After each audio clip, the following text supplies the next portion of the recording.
So yes, because you see, at the end of my if they are saying Akoma FM 87.9 from head office, they are not train from head office. Say, relocation arrangement. So that it implies we are aware say you have to relocate to.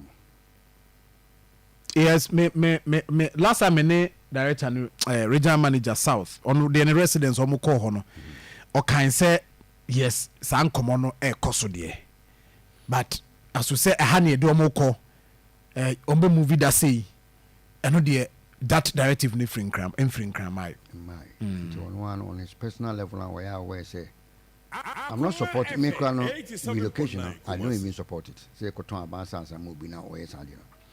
But let me narrow it to the SC. So what that's one upon officer who fear abandonment with Timon, your boo friends or now will be buna. Dear away. I'll be reported to the police. Now why?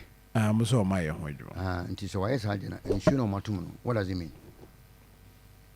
Look like near what was saying, Yancy won't Timony. What does it mean? No, I'm many petting class Mukrumaza. What does it mean? Yababe Bubu or residence, walk to police station. You take the law into your own hands. No, a human Yadima, you catch any actual was conditions you catch also said, BB, see a Utum Sonapa, a cotton, a DB, air factor. William Baby is can can free back. One more to one for the discount table, and a company like Ghana Water.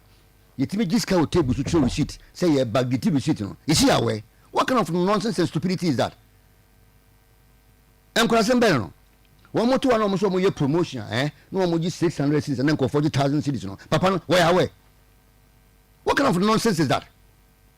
Nini pet a bit hospital and go for a coy, I'm never be Tramacano. 87.9 Kumasi. And so to get to me one tunes. One more time, and so here. One more time, and then you here. Now can I to me answer? Sounds stupidity when you social club be more.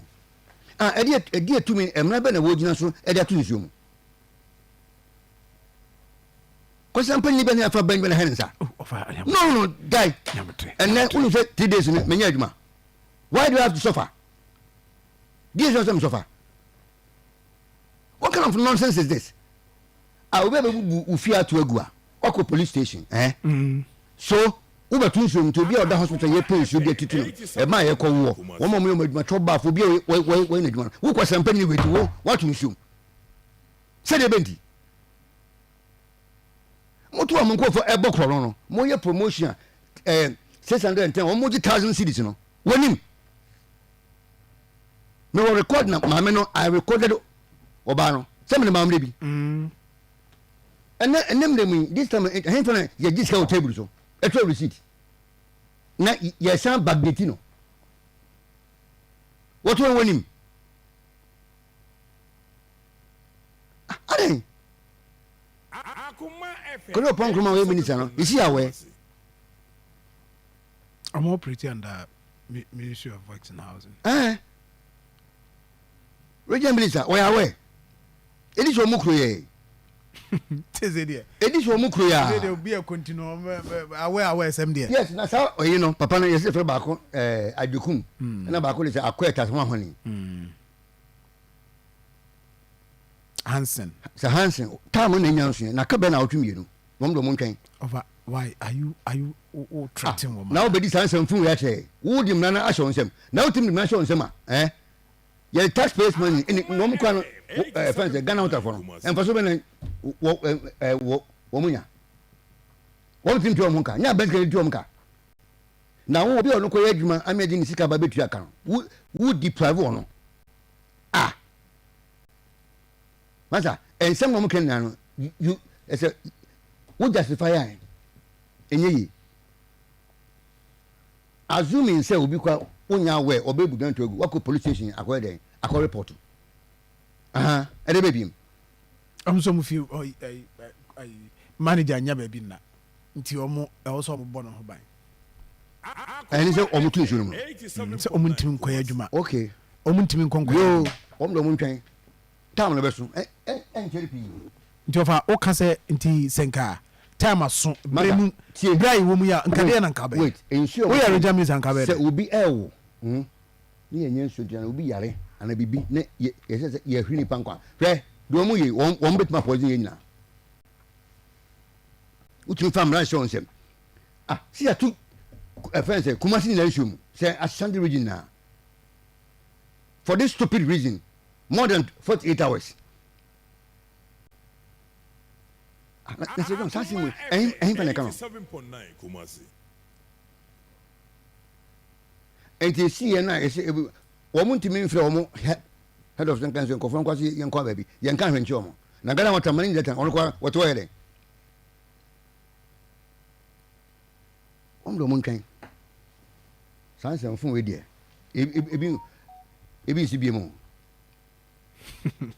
na me bo won kwa wunti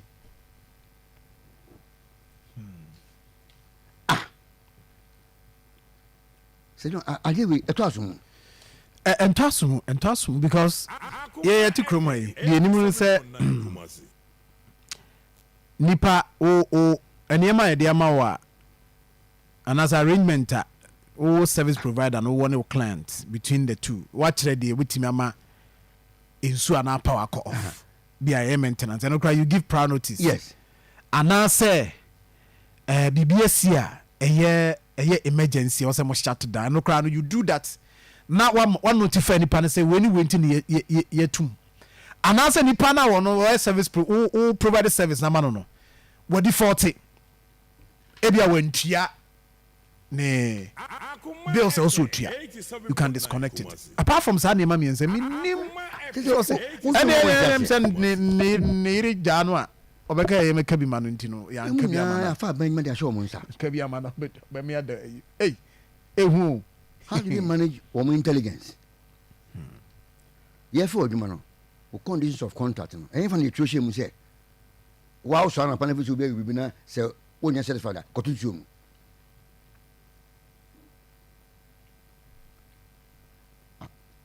me free me ko permanent for lawyers even ma have ade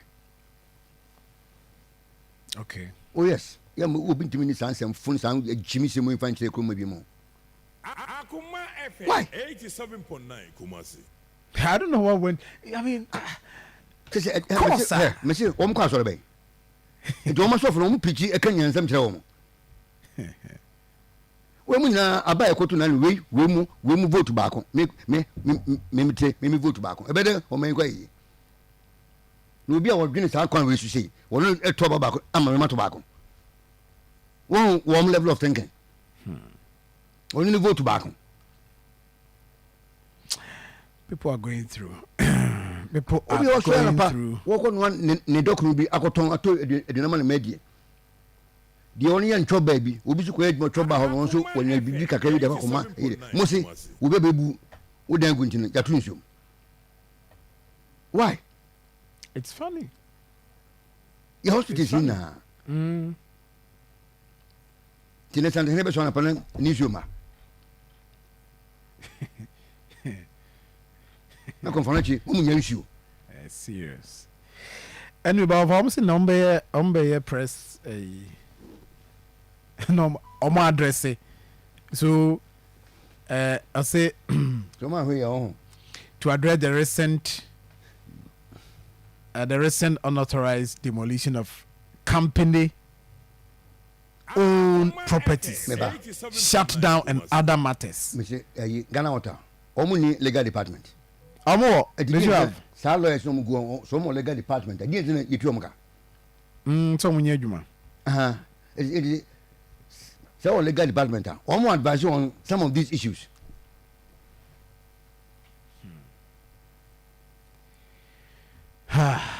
the press conference on no one by because actually why say bia omo you foolish omo bibie so many my catch omo press conference on one by because actually yan omo you stupid I didn't say phone calling kwasem no what the boy say we be press conference o because actually woni na so say Akoma FM 87.9 Kumasi omo adwene ho nipa na wo seven wo hu nyansa nya press conference an kan de ha an kyereme what do we say kwa o be press conference no akasa kyerɛ wan na me de house be na be call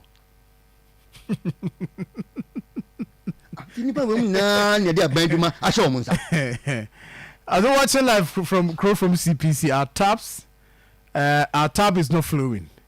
So CPC. I'm the Abuakwa areas or you know. Abuakwa man because baby me London do na esuma. Me ko ma dream se bia so me ko na bi won to nsum kakibia a day or two bi on bed. Akoma FM 87.9 Kumasi. Enya, ene e all nsum ema da bia e ba na awie na atwa. How? Ohun nyansa say obey press conference. We are stupid. What did say obi wuya press conference e di ban back. Ye pension dia job baby kra wo wa wi na bibia si ne so won pension kwa dey bibia. Na bibia si a o press conference e betimi a reverse salary no. Enko for income wo homa lusu no. Press conference e betimi a reverse income dey able wo. What kind of stupidity is that? Right. Well, for PV Jantuah, Dadson, and what's in Kowaha, ever to us so now. You know, Monsignor Kuma. Hey. I don't want to ask anything. Law enforcement, so. I want to go down and put him for action a coach developer. More legal department. Now, they are beckon the whole metropolis. Now we have got this by press conference. Kokache wuni no say. Oh, Fanyabatre. I know, but minim say frustration or but Wadaroma. KUST campus